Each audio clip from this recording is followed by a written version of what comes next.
Hi, I'm Lorraine Hirst from the Cooking Good Project, and I'm here today with Louise Stanbridge, and we're going to talk about sugar. Hi, Louise. Hi, Lorraine. It's great to be joining you today to talk about sugar. It's a topic that always comes up in my conversations with clients. Excellent. Yes, sugar. We're always told we eat too much sugar, aren't we? And it's just really interesting because it contributes to so many different health issues, including obesity, high blood pressure, type 2 diabetes, and many more. But how much is too much, Louise? That's a great question. And there are some government guidelines to help us. So I thought we could look at those and perhaps demonstrate them by using some sugar cubes. What do you think? Brilliant. Excellent. I'm up for that.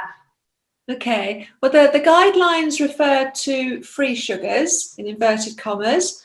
And it's the name that's given to sugars that are added to foods and drinks. And sugars that are found naturally in honey, syrup, nectars, juices and purees. So it's quite broad. So not all sugars are the same, are they? Because those we find in fruits and vegetables come with extra nutrients, don't they, including fibre. So we like to keep those in our diet. That's right. That's where all the good stuff is. So shall we have a look at the guidelines? Shall I tell you what the numbers are? And I think you've got some sugar cubes there to help us. So for an adult, the guideline is 30 grams, which is the equivalent of 7 sugar cubes. There's 7. That's 7 there for an adult. Yeah. Excellent.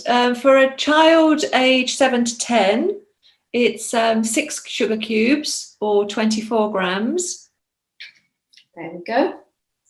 For children 4 to 6, it is 19 grams, which is 5 sugar cubes. Great. And one of these sugar cubes is equivalent to 1 teaspoon, isn't it? That's right. And then for the under 4s, I'm afraid there's no sugar cubes because the recommendation is that they don't have any foods with sugar added to it or any juices or things like that. No, indeed.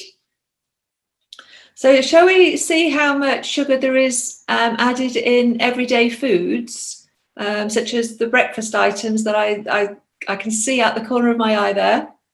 Excellent. Yes. Okay. So here's some breakfast cereal. This is 30 grams, believe it or not. Okay. Well, in there, that's a sugar-coated cereal, isn't it? So in there, there's the equivalent of three teaspoons. Okay. So I'm going to put 3 teaspoons into this. And I mean, there isn't very much in that sugar in that bowl at all, is there? I don't know if that's enough for you, but no, it wouldn't be enough for my family. Yeah, definitely not.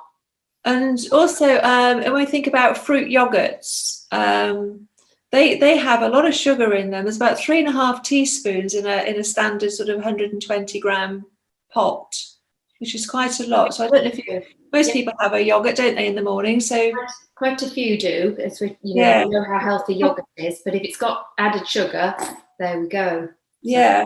The good old cup of tea, if you pop sugar into that, obviously that counts. Yeah. So maybe 2 teaspoons. Okay. Now tea.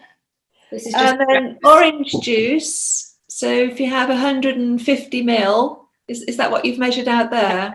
That's about 150 mils of orange juice, a normal small glass. Yeah, small glass full. And again, that's got 3 teaspoons of sugar in it. So it's all adding up, isn't it? It is. Right. Shall I add these up? Yeah, add them up. And obviously, while you're adding that up, I'll just say about jams and marmalades and chocolate spreads. For a teaspoon of each of those is the equivalent of a teaspoon of sugar. How many have you got? 11. Yeah. That's 11 in our breakfast without any Nutella or jam or anything else. Yeah, that's just your small portion of cereal, your glass of juice, your yogurt, and your cup of tea with 2 sugars. Yeah, that's already more than an adult would have in a whole day.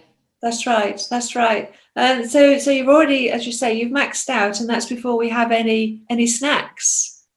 And I think we've got some. Well, let's talk about snacks while we're talking about it.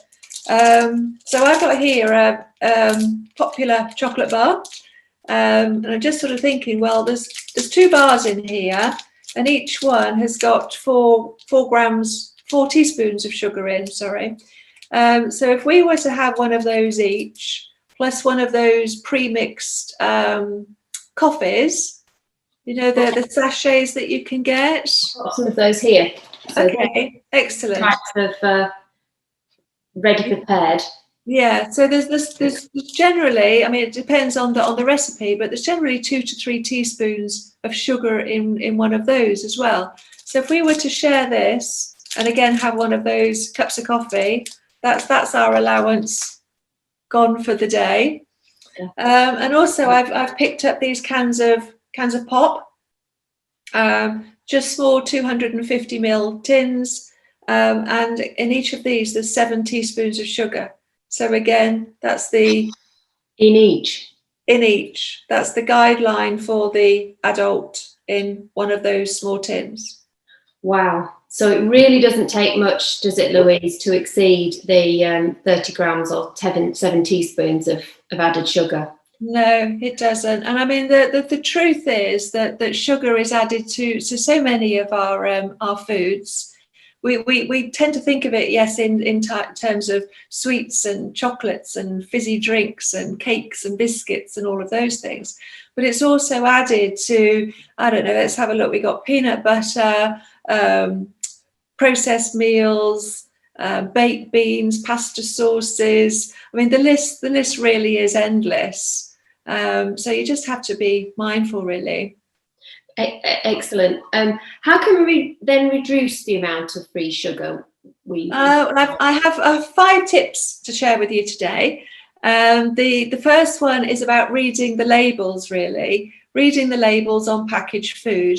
And I don't mean the front, which is the sort of the marketing spiel, but what's on the back. So the ingredients, and also the nutritional information. And my rule of thumb is that if there's a really long list, walk away, or if there's anything on the list that you can't pronounce, then just leave it on the shelf. That's my modus operandum. And also we need to think about sugar. It's got a variety of names. So anything ending in an O's tends to be a sugar. So whether that's glucose, fructose, dextrose, you just need to be mindful that is actually sugar. And also ingredients that could be added, like let's think concentrated apple juice, honey, nectar. Again, they're all sugars. And I've picked these up just as an example. Again, there's something that you might grab for breakfast. But these on the ingredients list, if you look down, it's got sugar, honey, dextrose, and chocolate listed in the ingredients. So it's sugar under its many guises. And one packet of these has got 3 teaspoons of added sugar. So again, it's just looking at reading. Yeah. Wonderful. So what's your second tip? Tip number 2 is to switch to low sugar or no sugar versions, really. So again, it's about reading the label just to make sure that no artificial sweetener has been added instead to replace traditional sugar. Yeah, I've got a juice drink here, and I think this one has some added sugar in it. This has got some sucralose, so that's a sweetener in there. Doesn't have aspartame in, but it does have added fake sugar, I'm afraid I call it. Yeah. And although that hasn't got the calories, actually we know that some of those sugars can spike our blood sugars, can't they? So even though that looks slightly healthier and is from a calorie point of view, it could still have the same effect on our body if we drink it on its own without a meal. Yeah, it's interesting. I mean, the research continues into artificial sugars, but as you say, the effect on the body may be just exactly the same, but without the calories. So for number 3, it's to reduce and eventually stop adding the white sugar that we're familiar with to our tea, our coffee, our cereals, our porridge, banana sandwiches, anything else really that you might throw a teaspoon of sugar onto. The 4th one, we touched on this with yogurts really, but low-fat foods usually contain more sugar than the regular version because the manufacturers want things still to taste nice. So I would swap low-fat and fruit yogurts for natural yogurts. Excellent. Yeah. And then the final tip is to reduce the amount of processed food in your diet. And by cooking from scratch, it's the best way to really know what you're eating. And I know the website for the Cooking Good project has loads of tasty recipes and is a great resource. Yeah, absolutely. We've got videos on batch cooking, on cooking foods from scratch, using leftovers, and quick and easy options that aren't going to break your budget, because it's not always cheaper to buy processed food if you do use food really carefully, as you know as well, Louise. So in summary, we really need to be mindful about how much added sugar there is in our daily diet, don't we? That's right. We're going to be over and put ourselves more at risk in terms of those health conditions, and to look out for the O's and read the labels, etc. And the good news is we can still have tasty food. That's the most important thing, isn't it? We're not missing out because we don't have sugar in our diet. And as somebody who's cut out a lot of this processed sugar, then something like an apple tastes really sweet when you try an apple. That's right. That's right. Once you stop, putting in these very high levels of processed sugar. Yeah. So thank you ever so much, Louise. That was really helpful. Thank you. Look forward to talking to you again. Okay, take care. Bye-bye. Bye.